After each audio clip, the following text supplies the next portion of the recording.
Dzień dobry Państwu. Good afternoon, ladies and gentlemen. The time of uncertainty of this year's Freedom Games are the words that we could use. There is a wider discussion in this regard about an enclave that is observed by the whole world. The question, is it enough? We will try to answer that with our precious guest of our games from my left side. You might well know Dariusz Rosiak, editor, presenter, reporter, nominated by Nika. Good afternoon, Dariusz. Marek Matusiak, analyst from Eastern Studies Center. That's the person who will give us a deeper understanding of regional analysis. We can broaden our discussions due to his effort. Franciszek Sterczewski, on one hand politician, on the other, can I say, activist, member of Eastern Float, member of a mission about which we are going to discuss today as well. In the next week in Poland, Stig Kruszol will visit our country, and he wrote a book named Punish the Unpunished.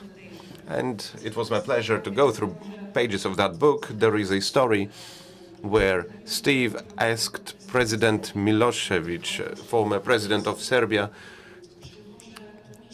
does he imagine that he can be punished for the crimes he committed? At that point, he thought it was ridiculous, but 9 years later, he was subjected to the tribunal in Hague. He died before the court's decision. We will not attempt during this discussion to punish, to touch or stop. We will, though, focus on this reaction capacity, how the reality of recent 2 years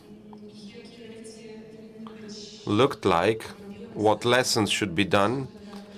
And I would like to start, if I may, Dariusz, from you, because we have a terrain absolutely closed from perspective of reporters for us. The question is it possible to obtain information during the time of that barriers between external world? It is not possible. That would be a short answer. It's impossible because I think in case of any war, credibility of data presented by sides is low. Therefore, we should not treat nor data from Hamas nor data from Israeli side about war in Gaza as facts. That's one thing. Another thing is, as a consequences of Israeli actions, Gaza Strip is closed from reporters' access. Therefore, we don't have a capacity to verify what happens there in real time. In one certain way, we have different sources and different ways to verify these sources. I think that each of us should personally do a job to find out which sources are credible, more credible, and which ones are less credible. On these grounds, we can draw a certain picture of what happens there. There is an access to Israel, to the western coast, more or less free. For journalists, staying on the western bank is related to many unpleasant things that can happen, not necessarily, but they can happen. Nevertheless, from there we can report the situation in a more or less credible way, so to put it. So, no, we don't have a capacity to speak about this war in a way that would not be undoubted. So it is also the lack of the chance to fulfill this objectivism principle. It releases us from speaking, or that's why we are silent. Is that it? No, well, reporters should not be silent. They should use all the tools available to speak the truth, to talk about the world as it is.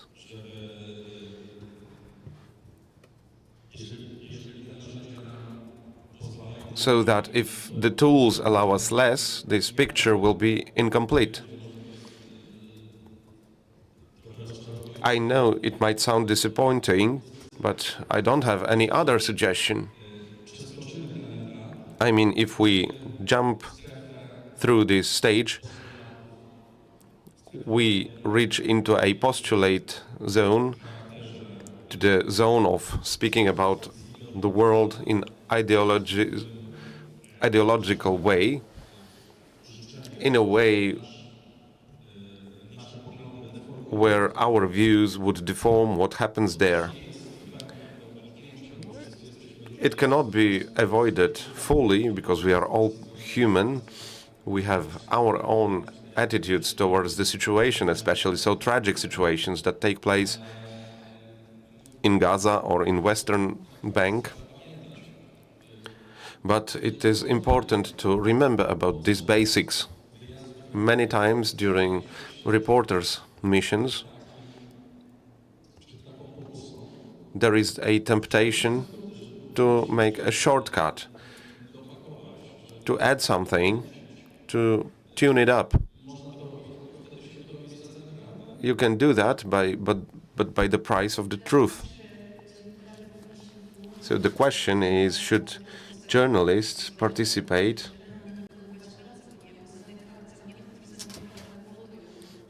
because closed windows make us that we only have numbers from UN reports. If we say about 60 millions of tons of rubble, if we have victims and number of actions, sanctions, we see that world in a slow pace, but nevertheless did some actions.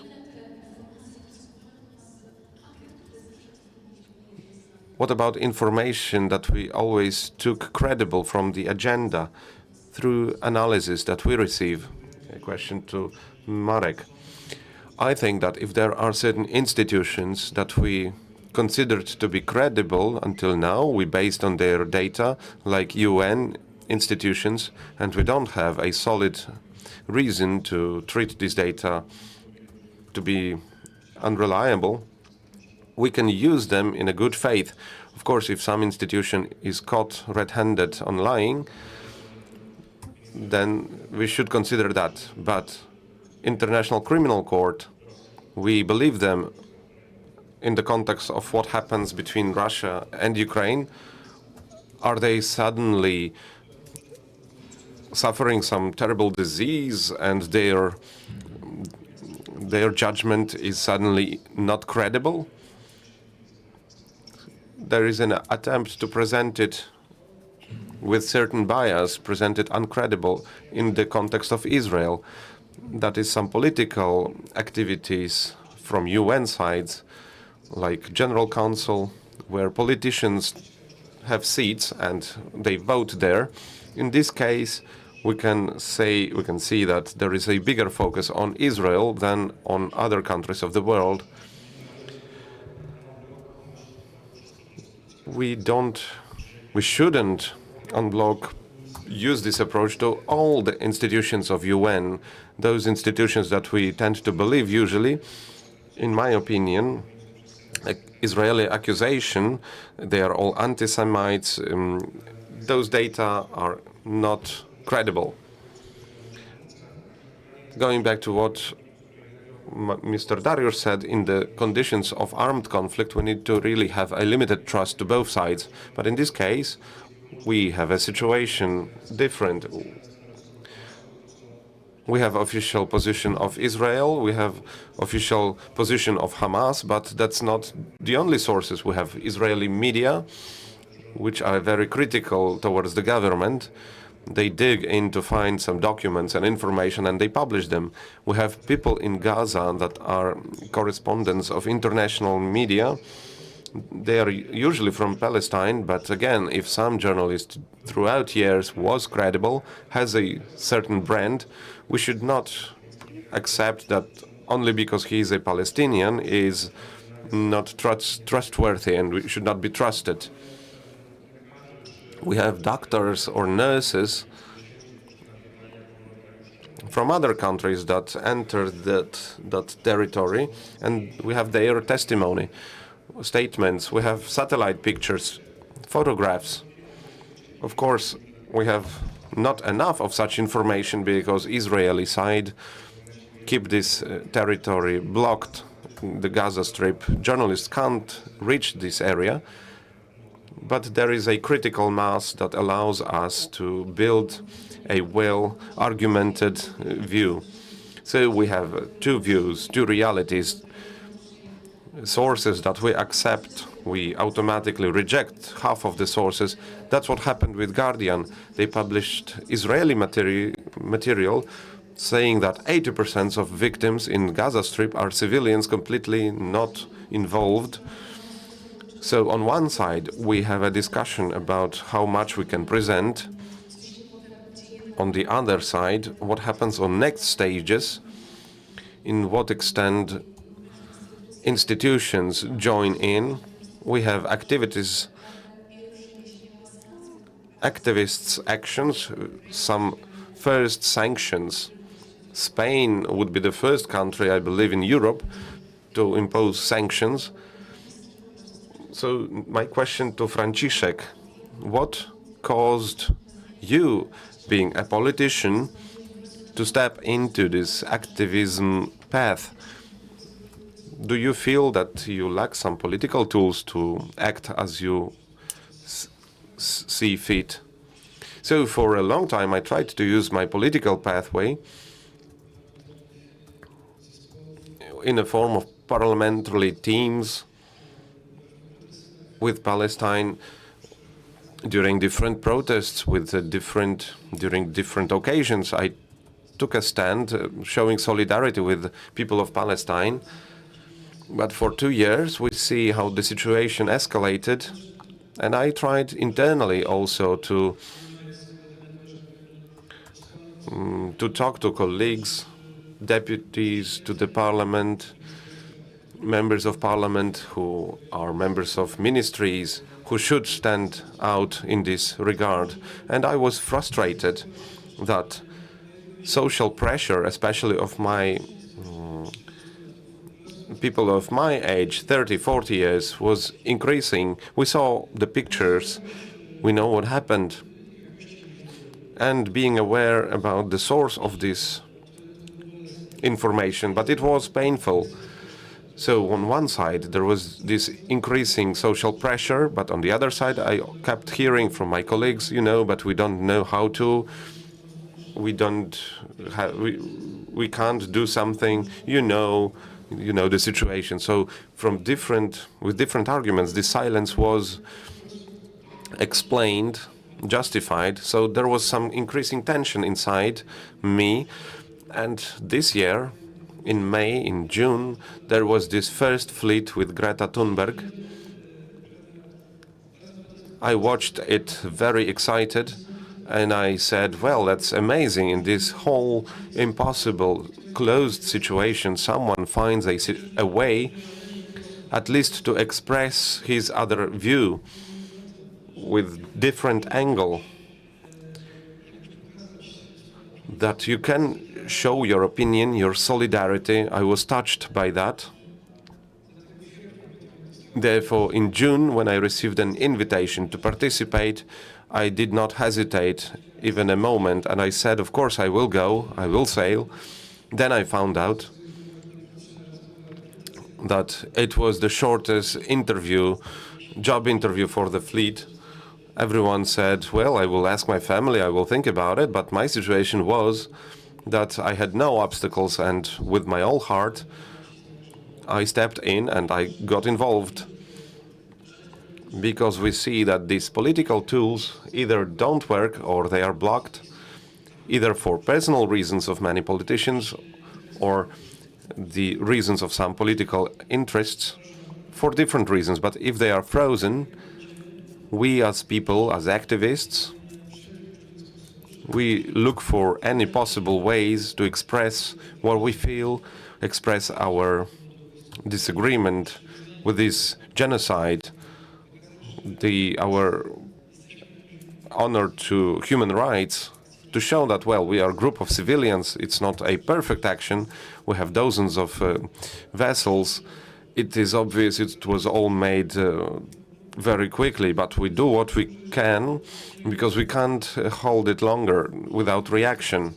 We see what the situation is. We see that the world of policy reacts in a certain way. There are protests that pose pressure, and Donald Trump and other decision makers have to answer. Let's sit to the table. We need to make some decisions. It is, of course, in my opinion, very too little.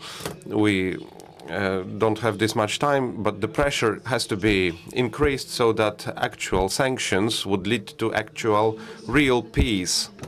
I think we could think of specific actions. As you are with us, you are part of the fleet, so you could see the global representation of many countries. So I'm very much interested in what votes, what opinions you heard from those different countries. Well, the more southern countries that represent the global south, experience with colonialism, or Spanish-speaking countries that used to be the colonists and now try to fight against contemporary colonialism. The further south you go, the greater the engagement is. On the other hand, all the states that have suffered from colonialism, like Ireland, a huge team, great, lovely people in the culture, in the contemporary art, you can see how strongly their fight against the British oppression is expressed in solidarity with Palestine. There were lots of musicians that played in Poland in the OFF festival. We see how strong the solidarity spirit is in Ireland, and you could see that also amongst our companions, and that was unbelievable.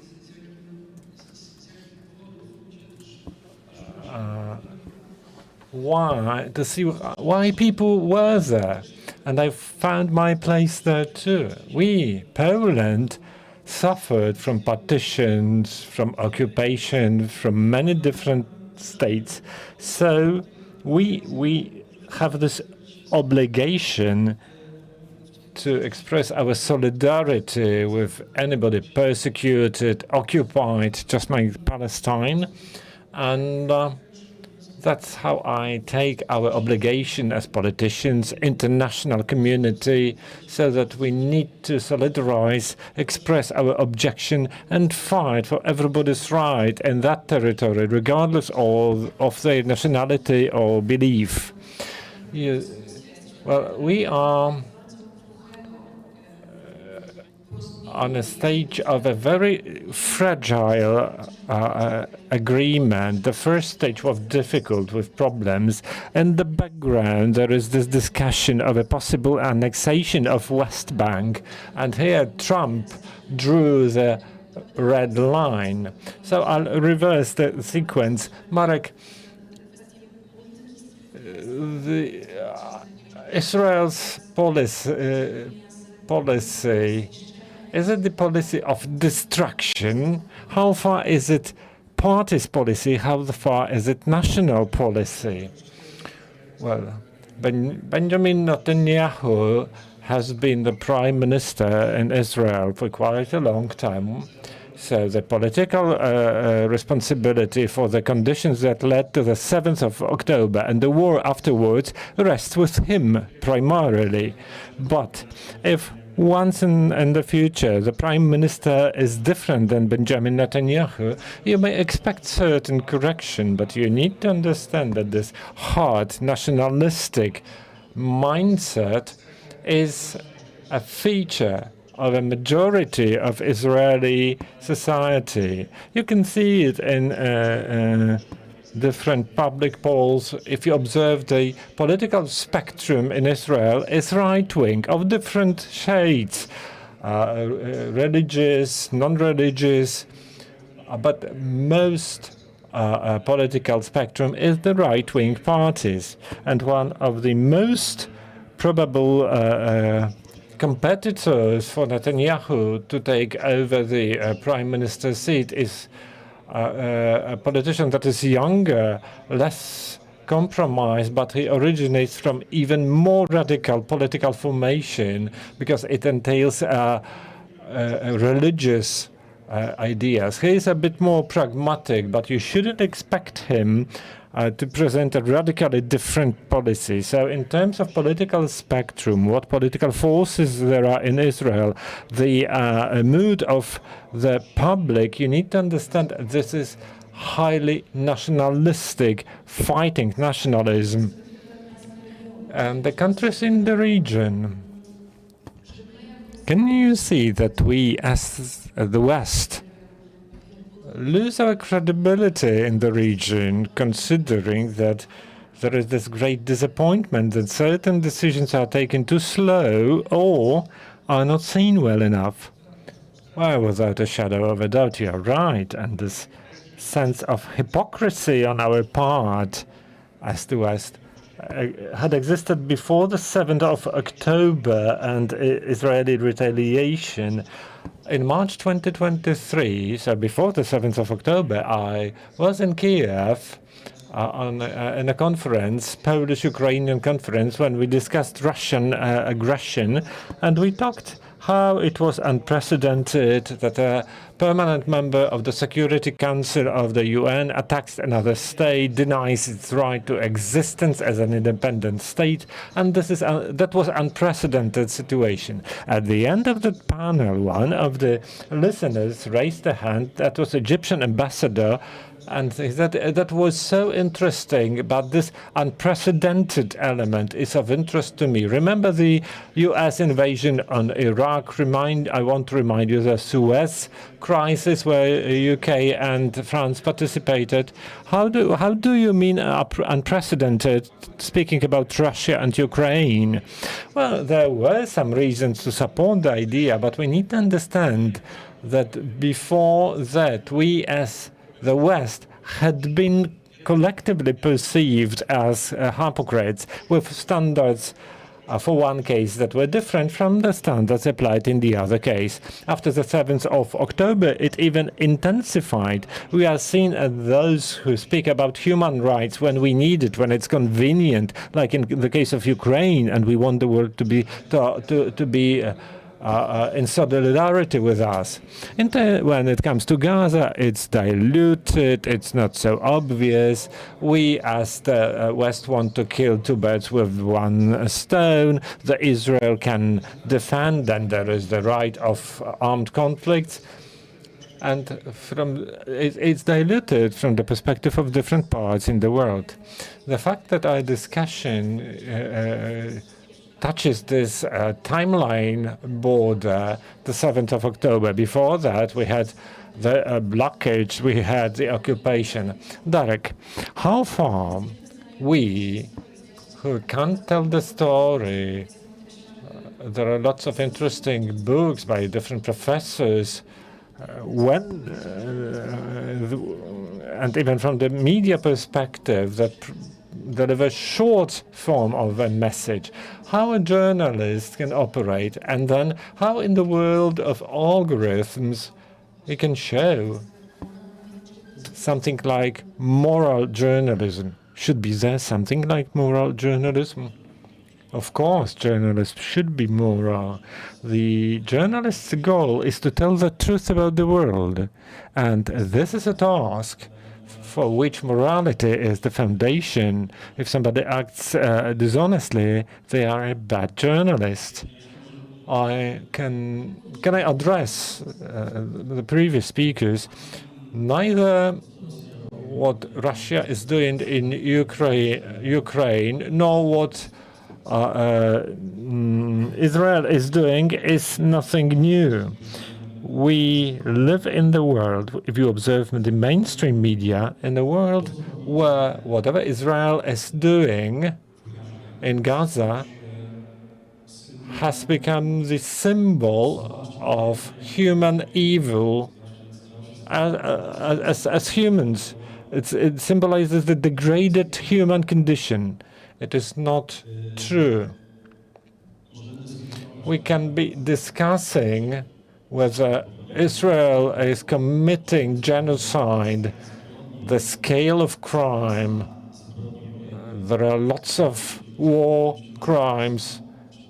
There are examples of war crimes that Israel has committed in Gaza that go beyond any discussion. Whether Israel is committing genocide in Gaza is disputable because it's not the issue of emotion, but this is a legal term, a term whose crucial element is the intention. So if you go back to the Lemkin's definition, in the past months or years, we've seen this definition. So it's about destructing a whole group or part of a group, ethnic or religious group. There are some 5 criteria in the definition. And I believe Israel can be proven to fulfill the definition within 3 criteria. But that means nothing. The basis to prove it is to show that Israel is doing it purposefully in order to exterminate either a part of Palestinians from Gaza. Is it so or not? We will only learn when the investigation by the International Tribunal of Justice is completed. If we do not want to live in the world of chaos and barbarism, we should rely on international institutions. They are weak. They have lots of faults. As Marek said, some of them act by clear ideological criteria. If the Human Rights Council says that 70%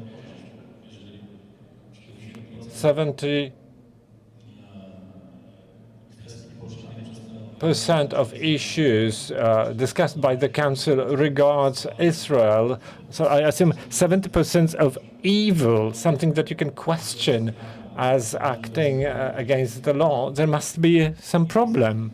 It's not like that. The world is broader than that. There is far more evil in other places throughout the world. So I assume I'm waiting for the verdict of the International Justice Tribunal. There are lawyers who say that the verdict would be not in favor of Israel. There are people who do not like the current government and the state of Israel and have doubts about it. Last year, I talked to a person whose credibility in this branch should not be questioned. Michael Brandt, a renowned lawyer who has for over 30 years been defending Palestinians' rights, and he stresses this element that genocide is when you can prove the accused party that they are doing it intentionally to murder whole or part of a group. This is one thing. If you ask how in the world of algorithms we can cope, well, it's not a piece of cake. We are living in the world of two narratives, two messages. I've just come back from Israel and West Bank. I didn't go to Gaza, obviously. These are two different planets. The messages we get from Palestinians and those we hear from Israelis do not comply. They are totally different. They are two worlds, not with just different views. There are separate sets of facts. There's separate sets of facts exist within the whole Middle East conflict, or what started at the end of the 19th century by Jewish emigration to Palestine and then ended up by the formation of the State of Israel. So, as journalists, I watch the world with journalists' eyes, reporters' eyes, and I need to take that into consideration. When Franek says here that the pressure from such activities as the flotilla led to peace talks, brought Trump to the situation when he made Netanyahu talk or to yield, well, he is right to some extent, because the pressure in the West certainly must have made Trump feel Israel cannot fight against the whole world. Well, it can, but it would be difficult. It would cause some side effects for the US as well.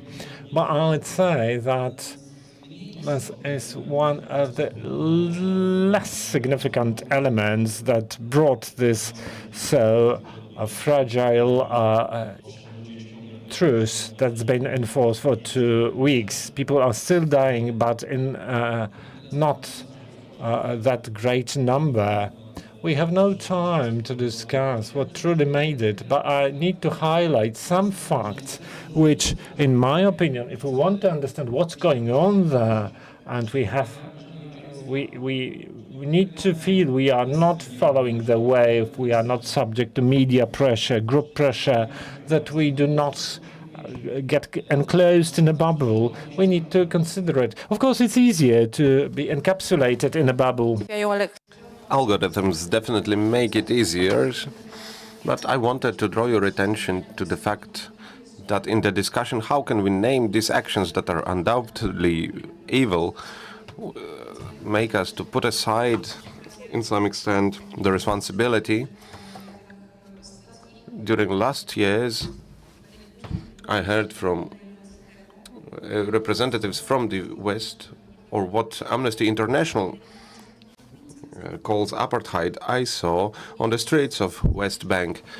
And I was going there with my clear head, collecting the stories from both sides of the wall. Of course, we can discuss for a very long time, but except for the discussion about the responsibility of Israel, I would like us to talk about co-responsibility, shared responsibility. We agree that it's not only a matter of Gaza Strip, but if we look from journalists' perspective, we don't have this many victims, journalist victims in any point of the world in such a short time.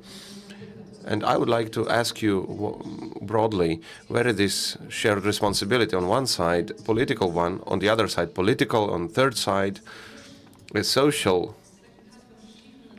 That was the reason of our discussion. Are we talking about a failure, moral failure, when it comes to a global look on it? If I may, I think that the responsibility begins at the point of naming things, specifying, giving definition. And actually, I have a problem when I hear that we have two stories. They are of the same value. There is an attempt to draw a symmetry in a situation when we can't speak about symmetry. We don't have two equally strong sides. We have one developed country and one occupied. Well, Israel is armed to its teeth. Is a country that also uses the law, not only in military ways, but rights to move, for education, the right to work.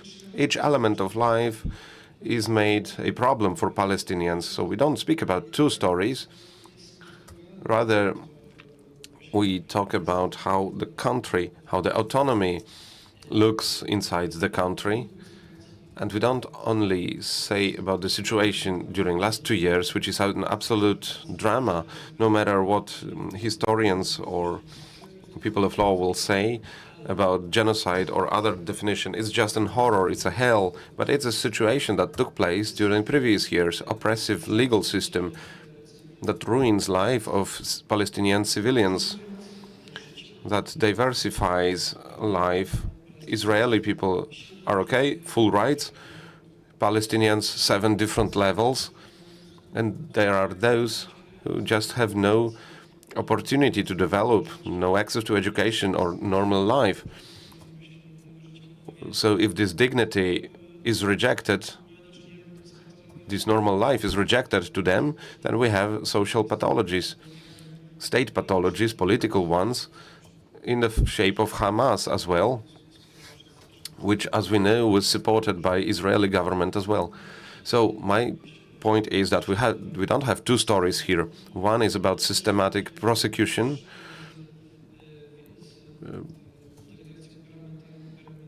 and together with Polish Sejm delegation, parliamentary delegation, we visited many towns of West Bank. We saw Hebron, Bethlehem as well, Ramallah. We saw with our own eyes,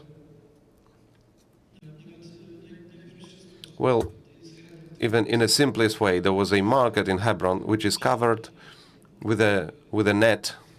We asked, what's up with that net? So Arabs that was trading there say, we need that because Israeli living on higher stores, they throw some rubbish, some excrements even on them. So it's about persecution of their everyday life. So we see this drama. We see that step by step this life is taken away from them. So if there was a question about the goal of this whole military operation, or how to call it, if we don't want to call it a genocide, well, we hear what politicians say, Israeli politicians. We hear from Benjamin Netanyahu together with Trump, that they only want to build this beautiful Riviera, beautiful palm trees. You can go for a holidays here. We only need to clear this land from these Palestinians who stand before us and this paradise on earth. So this ethnical cleanliness is expressed by these politicians. Also, we talked about shared responsibility, what tribunals will analyze, but also shared responsibility of international society in a very broad definition. Then, well, what we can is we can express, we can understand who is the victim, who is the perpetrator, try to obtain knowledge about that, read, look deeper to find the truth. It's not a rocket science, it's not some unavailable knowledge, first of all. Second thing, not be indifferent. Today we are going to talk about the tribunal. Analytics often say that if these discussions will take and documents collected, then there is a matter that one country cannot do a genocide, war crimes. We have armed trades with countries around the world. So I'm asking not about now, but what is the responsibility of countries around the world for what we see now? I apologize to speak so much about that, but I need to add that what we see socially, we express our positions. We should express that we are against, but in a political situation, when we keep trading with weapons, we keep normal diplomacy like nothing happened, business as usual, then we are also responsible. If we don't want to be equally responsible for the tragedy, we should take example from Spain, impose sanctions, embargo for arms trade, embargo for occupied territories, considering occupation,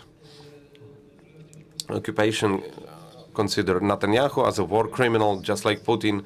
So the lack of this consequence, this hypocrisy, it shows our credibility, weakens our credibility on international arena. So we need to also demand tribunal in Hague for Netanyahu as well, just like for Putin. So we need to be consequential. Until we have that happen, we can say that we are equally responsible. Or omit some space of European territory to reach the United States. We talk about powerful countries of the Gulf. So the question is, what is their involvement on diplomatic level, but also what is their joint responsibility? If I may, I just wanted to refer to the discussion. In some extent, I agree with both of you gentlemen, with Mr. Dariusz, that never both sides have absolute right, that one side has absolute right, another side have is not right, and we choose which side is right. But also, the truth is not in the middle. So the truth is not always on one side, but it's also never symmetrically between both sides. So if it's raining, if we look at the window, is it raining or not? Well, it's like rhetorical approach. Some people would say one thing, another other things. We don't have the full knowledge. We can't say, well, we are steering somewhere in the center between these two extreme views, and this is well understood approach, but it often leads to the situation when we don't learn the situation we try to learn, because the truth is never perfectly on the center in between, just like it's never exclusively on one of the sides. And when it comes to the region, I think for these Arab states around, it's a quite difficult situation. Palestine matter is not very popular matter when it comes to governments of most of the Arabic countries, especially those who are located on Arab peninsula. They would like to start doing something else rather than Palestine question, but it's important for the society, so they have to keep invest in that thing. They don't want to endanger their relationship with US because they have different interests, but at the same time they cannot let it go. So there are two poles between which policy of these Arab countries is moving, though I need to say they are quite different. United Arab Emirates, they have diplomatic relations with Israel. They invested a lot to have relationship with Israel, and they don't want to endanger it. Qatar or other countries, they have different policy, but I think a common shared feature of that is that on one side, they can't let Israeli question let go. They need to command from their ministries of foreign affairs. They need to show that they do something, but they need to press on US to stop Israel. But on the other side, it's not such an important thing to define policy. So is it a form of passive attitude? We are still in such blurred, unclear situation, a very fragile We hear often about some interruptions, breaks of the discussions from Hamas side, from Israeli side. Each side accuses other side for this instability. This political field, when we look at the region, is there any field, political field, or can't we expect it? I think it's an achievement of Arab states, especially from the Arab Gulf, is to somehow pressing United States, stopping Israel. But we know it's not easy. Israel is a country that has a very strong influence on American political life. If we look at the map, we can imagine that there is small Israel and huge US, and it should be easy to control their Middle East client, but it's not so easy. And I think that actions of Israel during last years show it very clearly. We have President Biden, who tried to lead to ceasefire in Gaza Strip. He was not successful, as we know now, because Netanyahu sabotaged these efforts. There was a red line that President Biden drew in the form of not attacking Rafah, the south of Gaza Strip, but Israel again ignored it publicly. There was a ceasefire in the beginning of a year, behind which there was an authority of Biden and President Trump, who did not take the president's seat, but it was a certain success. It lasted for a couple of months, and in my opinion, Israel was more guilty in breaking this ceasefire. Attack on Iran, there were some talks initiated by POTUS. In this time, Israeli attacked Gaza. Also, biggest U.S. Military base. It didn't stop Israel to attack an object in Doha. So it all shows that it's not so easy. So going back to Arab countries, they invested a lot to convince Americans to show more assertive approach. And in some regard, it happens. We see that on the position of American officials during last weeks. In what is publicly expressed about Israel, official things and those leakages when media, international media, quote some anonymous high representative of U.S. who speaks some very categorical things about Israel. Those are not isolated, accidental situations. Those are aware methods of communication. So we have this effect, though it is very direct, because it's not a country that you can say to, it's enough, you've done enough, stop now. All these cases from last year that I mentioned, this broken ceasefire, it shows that even if there theoretically was a will on the side of Arab states and American sides, then it was not successful. They are correlated, but we have no time to go into internal policy. There is a documentary on it. But taking this opportunity that you are right back from West Bank, we are talking about the Gaza Strip. We see a moment of rest for the civilians in this enclave, and this growing violence in the occupied West Bank. So this may be another point on this fragile map. What were your insights from the last trip? Well, what Franek said first, we all would love to have one story. I remember the communist time. I had one story. I knew who was good, I knew who was bad. When I grew, it never happened again. There are only two stories. One says, in the West Bank, the settlers are those who suffer. In Gaza, everybody is guilty. There are no non-guilty people. We should keep on bombarding, no matter who dies, how many die. Even if these are children, they may grow to be future Hamas fighters. And there is another story that says that on the 7th of October, Jews murdered themselves. Yes, there is this story. And It's been in the mainstream. We all learned what is the Hannibal Protocol, and of that, the whole structure was built by which from Israeli helicopters, troops were shooting at Israeli who were running away to prevent them becoming hostages. Or there were no crimes on the 7th of October, and Hamas only attacked the military, and most of them are military. These two stories go hand in hand. More, yes, more. So you need to bear it in mind. There is no one single story about what is happening there. I lived in Jerusalem at a very nice young man who told me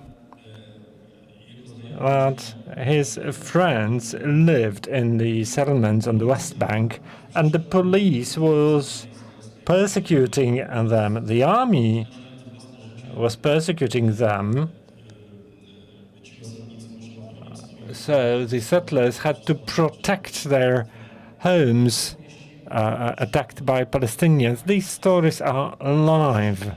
That's how this part of the world is constructed. So that's the consequence of how Palestinians and Jews think of themselves. It's the consequence of violence being embedded into the existence of this place ever since its beginning, and it's violence on both sides.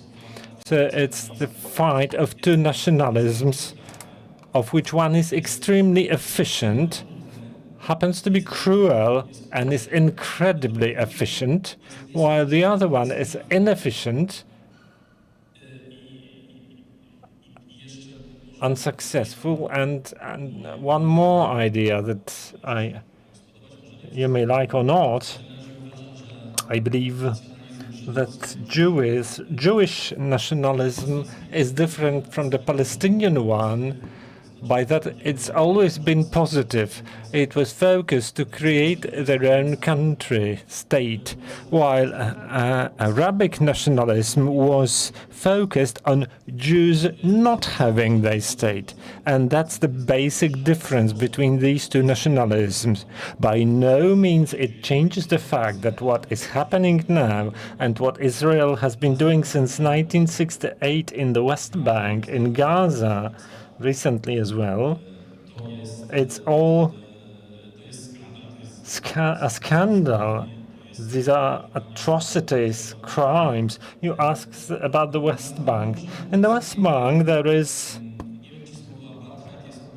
apartheid is not the best word because it's not a part of Israel. So the settlers are treated as Israeli national citizens, and they are. They vote in Israeli elections. They have their own representatives in the government, in the parliament. So it is scandalous what's happening. It seems to me there will be no annexation until Trump doesn't allow it, and he's not doing it so. But it's a ticking bomb that may go off any moment. I can see we have no more time. I see red light flashing. But if we look at the map changing, that the Palestinians consider their own, they are very much attached to the land. We can read about Palestinians' openness to invite Israel to that land. And there was this settling policy that resulted in today's challenges. I wouldn't like you not to have space to take the floor. If we can stay here for a moment longer, I'd like to ask you, anybody willing to ask a question or share an opinion? There is somebody. Can I address it? I need to say that, of course, there are different stories, more than than you mentioned, but they are not symmetrical. Of course, it's a fight of two nationalisms, and Hamas and the Israeli government commit crimes. However, what I believe we should be doing as international community is to express solidarity with the civilians. This is the most important part here. We have 3 minutes. Question from the audience or opinion from the audience.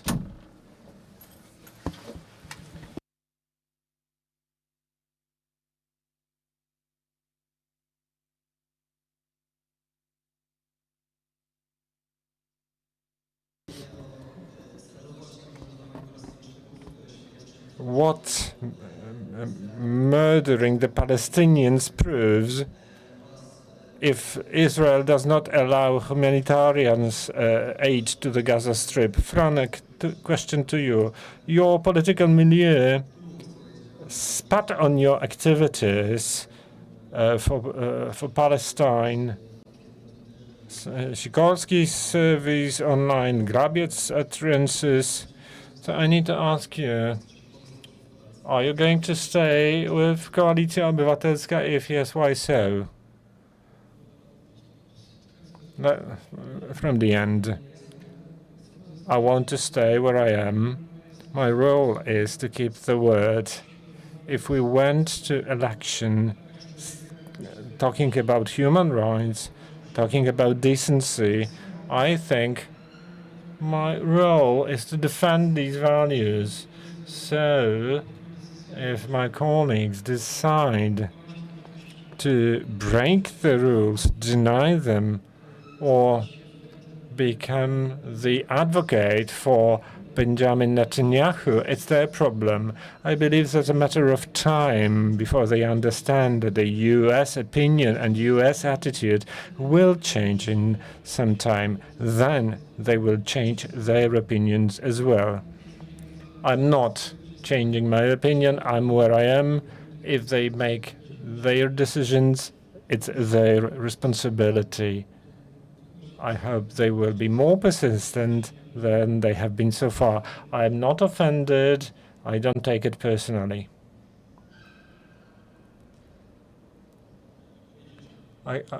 In my opinion, it doesn't prove genocide. It's a crime against humanity, blocking the humanitarian aid as it happened for 2 months this year. One last final question here.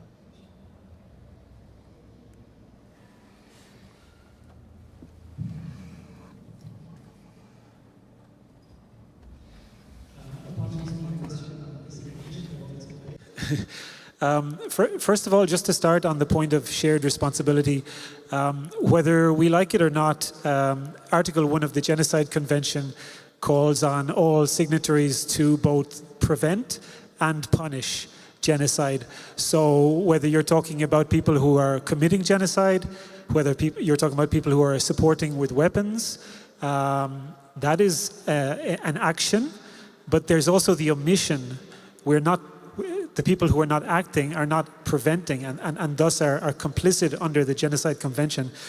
But my question is in relation to, I perceive a cognitive dissonance in the international discourse about this. If Russia had done what Israel has done, we would be having a very different conversation. I don't support either, but let's be honest. There would be no-fly zones, there would be economic sanctions, there would be potentially talk of a military intervention. We don't hear any of these things. If you want to understand why, the why of the action, it's useful to look at the incentive structure, and here Poland is in a particularly difficult situation, also other NATO countries, in that they need to maintain the support of the United States if Russia ever attacked. Do you feel that this dependence and this incentive structure makes it more difficult for Polish politicians and NATO politicians to take an honest stance on Gaza because of that competing incentive to keep the US on side? Ja może odniosę się do tej części Well, non-political part, and I'll tell you in Polish, I agree. There is a sort of asymmetry in assessing what Russia and Israel are doing.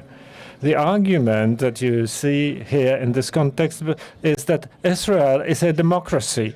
Well, it's true to some extent, but Israeli democracy has not proven, if we observe previous intervention in Gaza and the West Bank, that it truly has effective supervisory institution and penal liability of soldiers who commit war crimes. In this respect, you can't trust the Israeli democracy that it truly has effective supervisory institution.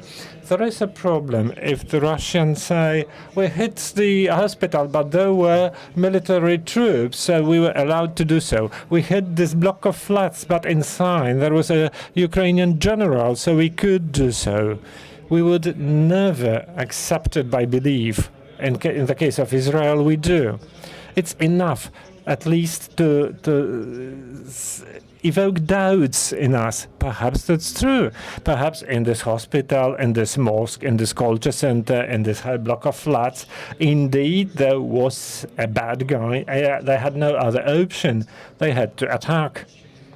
We don't know all the cases, but certainly we know about some instances where there were no such people. Hospital, universities, other public buildings with people inside were attacked, where certainly there was nobody from Hamas.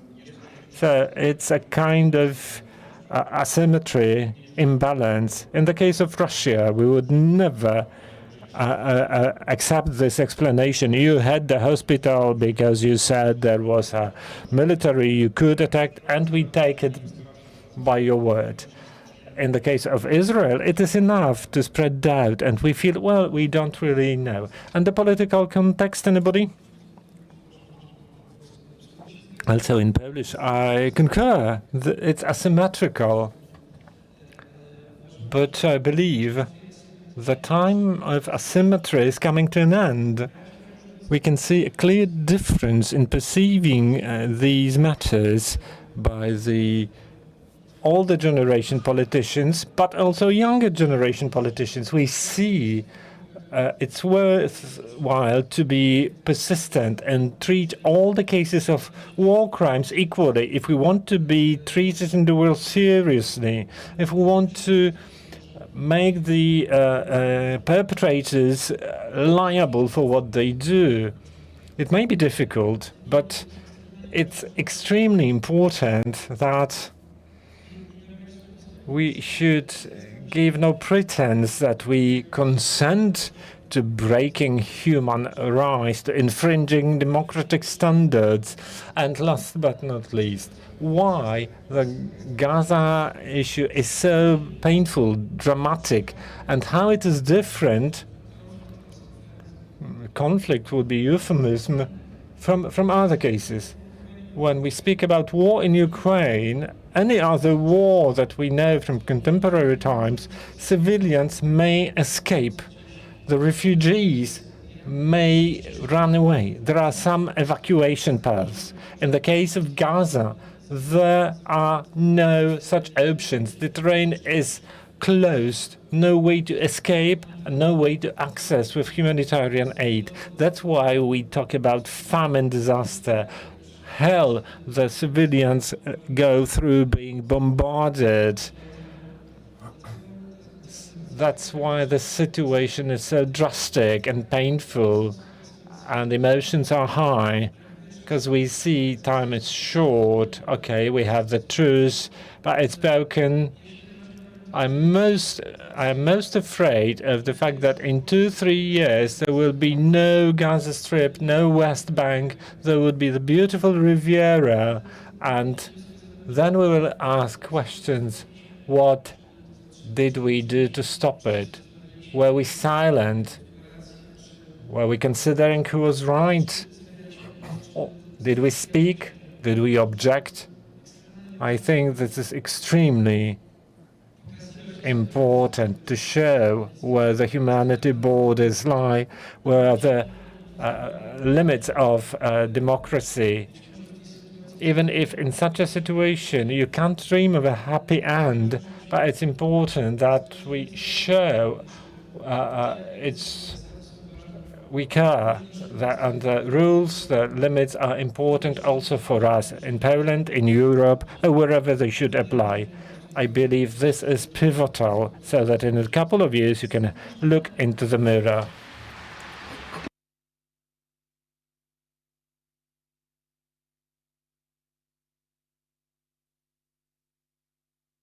Derek, one last word. Well, your question, in my opinion, the answer is trivial. The situation in Russia and in Israel, in both wars, was and is different. Peace was reached because Donald Trump could influence Netanyahu, and Hamas sponsors, mainly Qatar and Turkey, had direct impact on Hamas.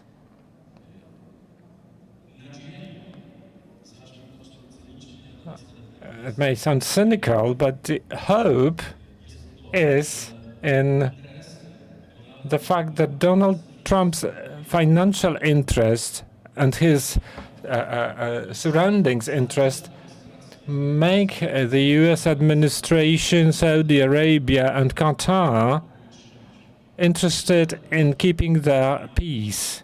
If Jared Kushner had an investment fund in Ukraine or in Russia, perhaps the situation would be different.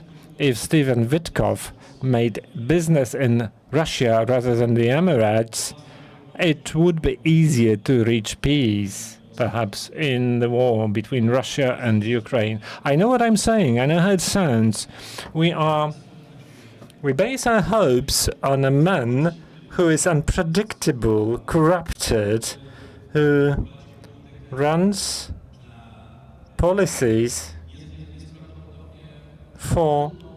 that is incredibly difficult and dangerous for the democratic world, but that's the way it is.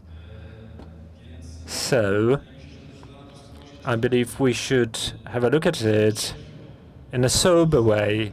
In Israel, it could be done.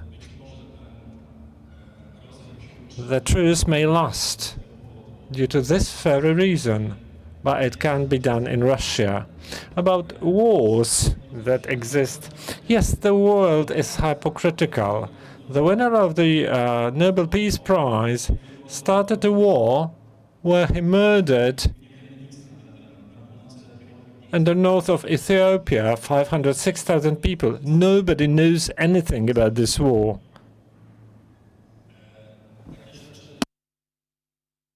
Such things happen, and they will. We live in a world where some things can be done, some cannot. And we should fight, I agree, that the scope of things we can do within democracies by making pressure on politicians is largest, and we should be doing it. The voice of pressure, bottom-up pressure, that we see in the case of Gaza Strip. Time's too short to talk it all, but the space we have is critical. I hope we shall continue. That's our obligation, journalist obligation. Thank you very much.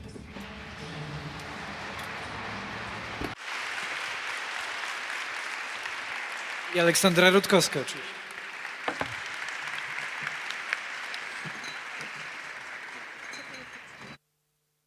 So we just had an emergency landing in Poland, in Łódź. Yeah, don't worry guys, we won't be here for long. Lads, hello vlog. So I know we were supposed to show you some wild animals and a bit more sun, but yeah, instead we have to spend 2 days in this boring place. Come on. Did you say boring? I will show you beautiful nature and animals and even more. And you will see what this region has to offer. Deal? So we said yes, because why not, right? And this girl took us around the whole region. We ate pierogies, We saw some Polish art. We saw some wild animals. We got spiritual. And after all, we fell in love with this place.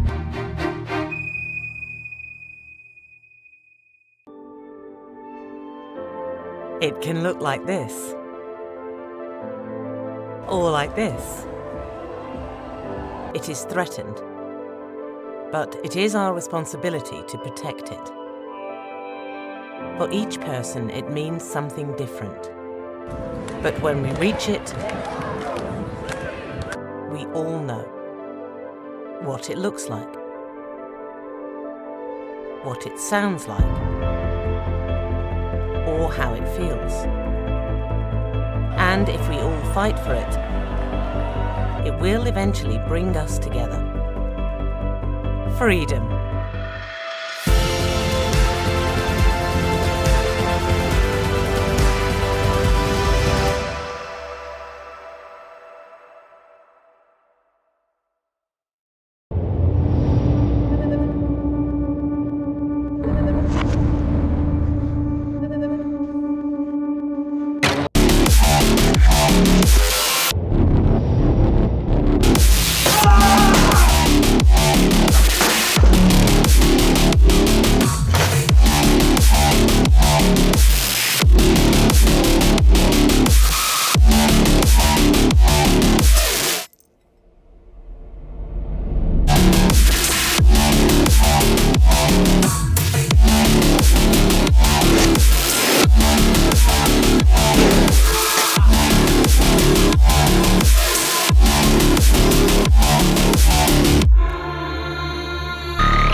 Do zgłoszeń? Gotowi? Start! Ja zgłoszę bibliotekę! Ja, pierwszy pasem w gminie. Ja amfiteatr od naszej orkiestry. Wszystko w waszych rękach. Co powstanie dzięki wsparciu totalizatora sportowego w twojej okolicy? Zgłoś obiekt sportowy lub kulturalny. Wejdź na stronę gdygrasz.pl, bo gdy grasz, wszystko gra. Telewizja Polska to więcej tego, co widzowie cenią najbardziej. Pasjonujące filmy i seriale, a w obsadzie najbardziej gorące nazwiska. Największe sportowe imprezy i momenty, które przejdą do historii. Bieżące wydarzenia, którymi żyje Polska i świat. Przebojowe koncerty, które łączą w zabawie wszystkich Polaków. Znakomite spektakle, które gromadzą rekordową publiczność. Telewizja Polska. Otwórz się na więcej.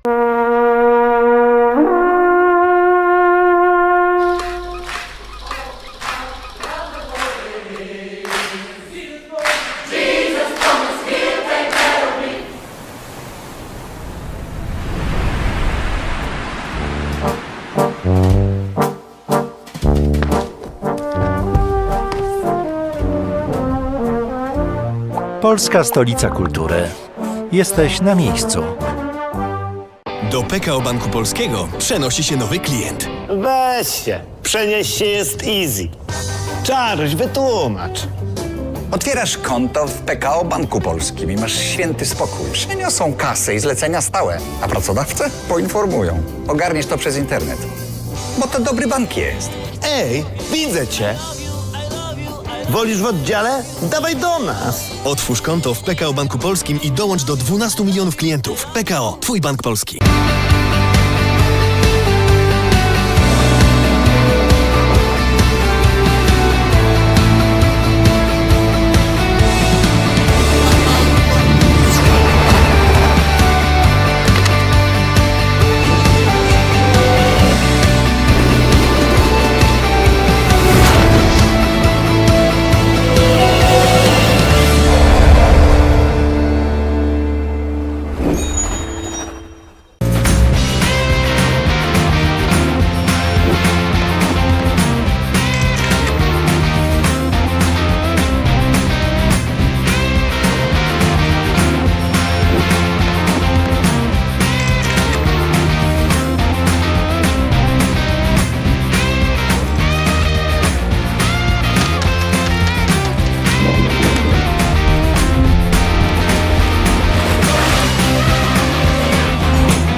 Mam plan na bezpieczną firmę.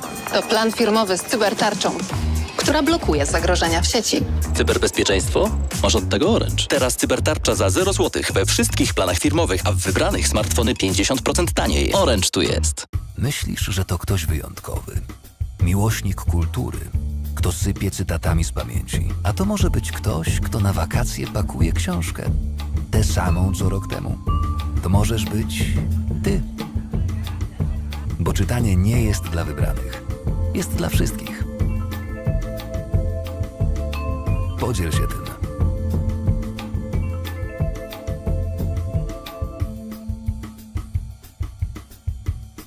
PL Music Video Awards, Festiwal Polskich Wideoklipów, spotkania, projekcje, warsztaty, do tego gala finałowa i wybór najlepszych polskich teledysków. Zapraszamy do Łodzi 4-6 grudnia, szczegóły na www.plmva.com.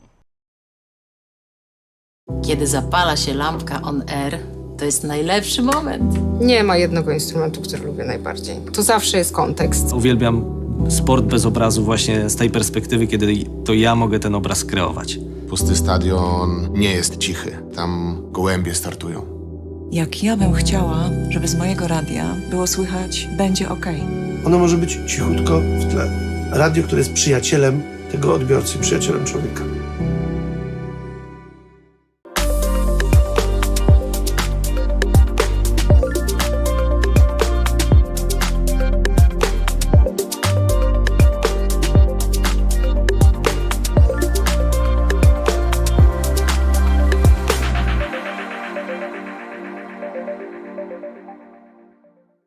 W kinie doceniam prawdziwe emocje. Na boisku pilnuję czystej gry. W kuchni poszukuję autentycznych smaków. Ale w internecie jest to trudniejsze.